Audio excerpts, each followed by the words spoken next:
It's my pleasure this morning to address you and to challenge you to use this article as an opportunity to truly differentiate the CMA AAMA from all other medical assisting credentials.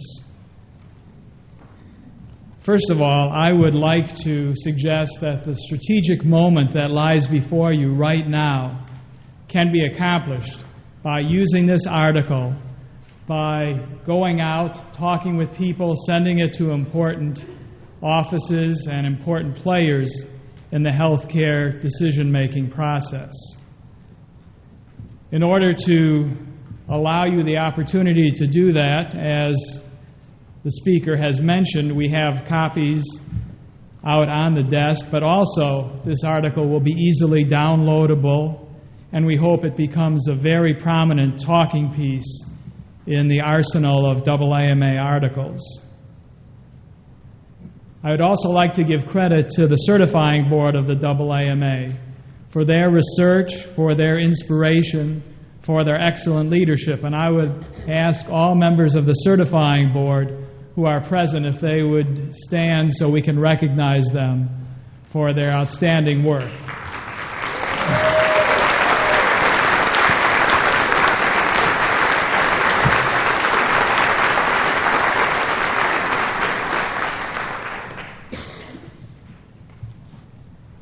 We know that the CMA AAMA is the gold standard of all medical assisting credentials. But this article gives us an opportunity to prove that, to demonstrate that. I'd like to just highlight some key points that you can use when you are talking about this article with people. Also, at the end of my presentation, I would encourage you to ask any questions that you have. I think it's helpful that we start a dialogue this morning so that we can assist each other in knowing how to use this article. Also, I'd like to first of all say that it's important that we be factual. This article has been very carefully researched so that the points listed are those that are absolutely truthful and factual and verifiable from the websites of these other credentials. And yet we still have to be advocates for the CMA AAMA credential. There's a fine line between sticking with the facts and starting to twist things beyond the truth. I can assure you this morning that the CMA AAMA stands on its own. The facts are obvious that the CMA AAMA is the gold standard of all medical assisting credentials. We merely have to let the facts speak for themselves. The first point I'd like to suggest to you is that the CMA AAMA is the only credential given by a certifying board that focuses on medical assisting alone. The other three certifying bodies listed in this article offer many different allied health credentials.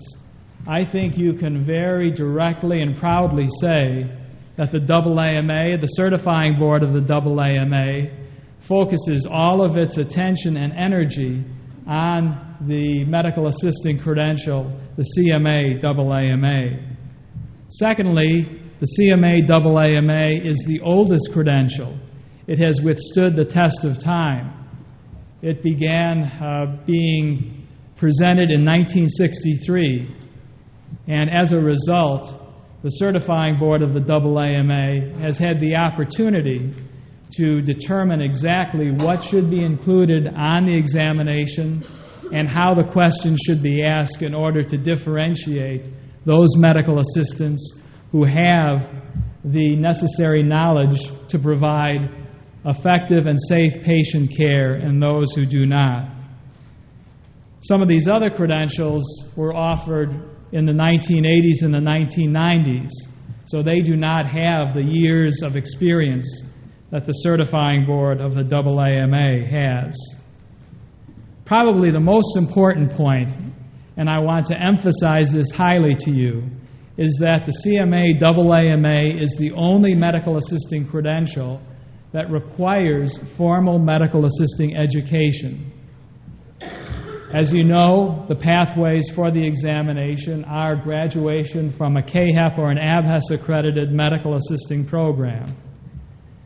I would submit to you this morning that there is no examination that can adequately measure all of the skills and knowledge and attitudes and professionalism that are required for a first-rate medical assistant by ensuring that all CMAs, AAMA, who took the examination in June of 1998 and forward have this education. We can show not only that CMAs, AAMA have the knowledge, but they have the psychomotor skills to be able to do what medical assistants are required to do in the workforce, both clinically and administratively. So your first point of differentiation needs to be that all of these other examinations have experiential pathways. There's nothing wrong with experience. However, in this day and age, the certifying board has concluded that's absolutely essential that this baseline of education be required for all medical assistants. Secondly, the CMA AAMA credential is the only medical assisting examination that uses the National Board of Medical Examiners as testing consultant. Especially when you're dealing with physicians, they will know what the NBME is. The NBME provides many medical specialty examinations. Also, it is responsible for the United States medical licensure examination. So once you use the acronym NBME, you will catch the attention of all physicians. Important to note is also the fact that we are the only allied health credential for which NBME serves as test consultant. I think those 2 points, the fact that we are the only medical assisting credential that utilizes NBME, and secondly, that we are the only allied health credential under the NBME umbrella, are two very persuasive and important points. Another very crucial issue is the fact that the CMA AAMA is the only medical assisting credential that requires currency and CPR certification, not only as a requirement for initial certification, but also for recertification. You've heard me speak about the patient-centered medical home in recent years. You've read my articles.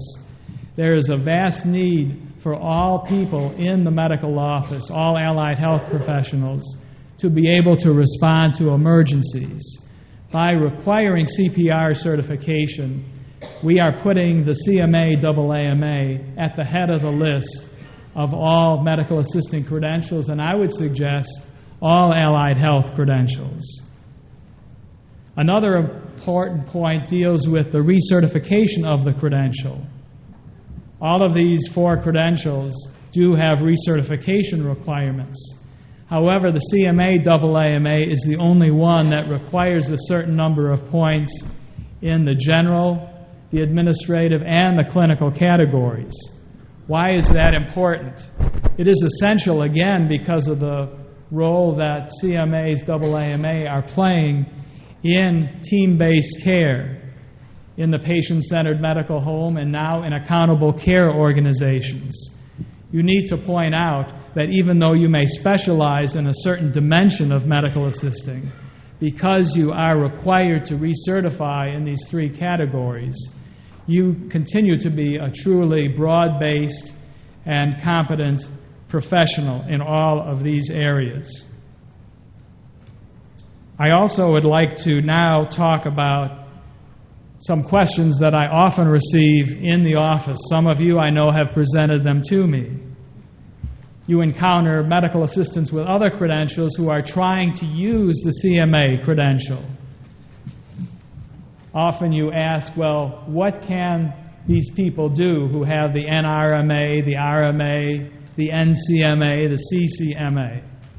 What you need to know this morning is that only those who have the CMA AAMA credential can use the initials capital C, capital M, capital A.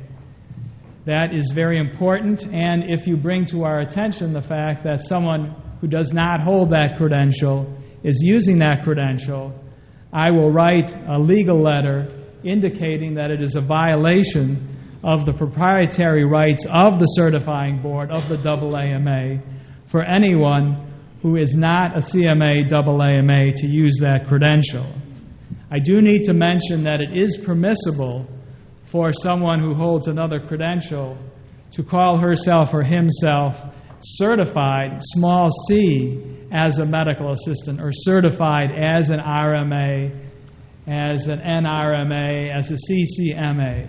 But that is different from using the capital C, capital M, capital A credential. If any of you have follow-up questions, please feel free to raise them this morning.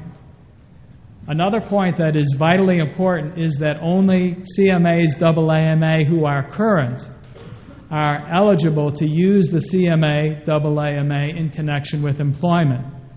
I also get calls from people who want to know whether someone who is a CMA AAMA but is not current can use the credential.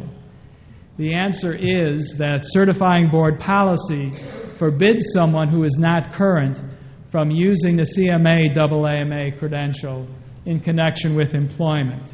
So that's a second point that is vitally important. We also write letters in that regard. And in addition to that being a violation of the proprietary rights of the certifying board, that is also an ethical violation and a violation of the disciplinary standards of the certifying board.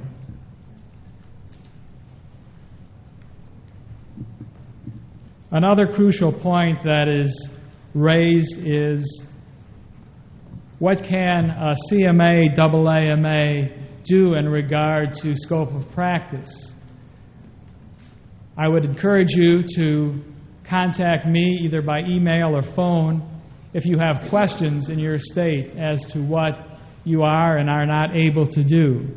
I'm seeing a lot of states that are receiving misinformation from various state agencies, whether it's the Department of Public Health, the Board of Nursing, even the Board of Medical Examiners in some states. So please contact me if you do want clarification on what duties you are and are not permitted to do. You've also seen my article that medical assistants are not nurses and cannot use the designation nurse. I think all of you should be proud to say that you are certified medical assistants AAMA. That, in my mind, raises you to a very distinctive level and will differentiate you as a professional from all other allied health professionals with which you work. Before we have questions, I would like to suggest to you that this is a strategic moment for the AAMA, for the medical assisting profession, for the CMA AAMA credential. Hopefully, using this article, you will have a tool to prove why the CMA AAMA is truly the gold standard, why you stand apart with the credential that you have and that you maintain.